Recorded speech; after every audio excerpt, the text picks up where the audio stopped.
दुसऱ्या भागात तुमचं स्वागत. आज आपण बघणार आहे बहुलेश्वर मंदिराच्या शेजारचा परिसर. तुम्हाला वाटत असेल ही कमानीच्या आकाराची आकृती तयार आहे, पण ही वडाच्या झाडाची फांदी आहे. फांदीच्या समोरच आपल्याला विहीर बघायला भेटती. तुम्ही कमेंट करशिला पाण्यात उडी मारून दाखव.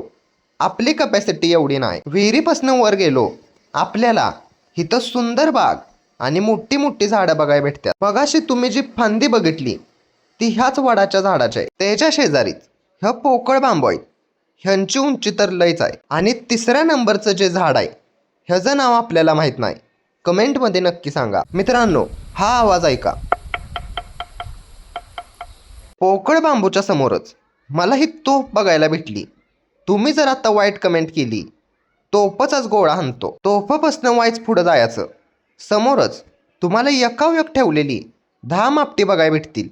इथं येऊन उभं राहायचं. एवढं सगळं बघून सुद्धा तुमचं मन खुश नसेल, तुम्हासने अजून एक ठिकाण दाखवतो. मंदिराच्या परिसरात आपल्याला लहान मोठी सगळ्या प्रकारची झाडं बघायला भेटतात. तुम्ही जर पाटण तालुक्यात राहत असाल तर एक दिवस बहुलेश्वर मंदिरात दर्शनासाठी नक्की या.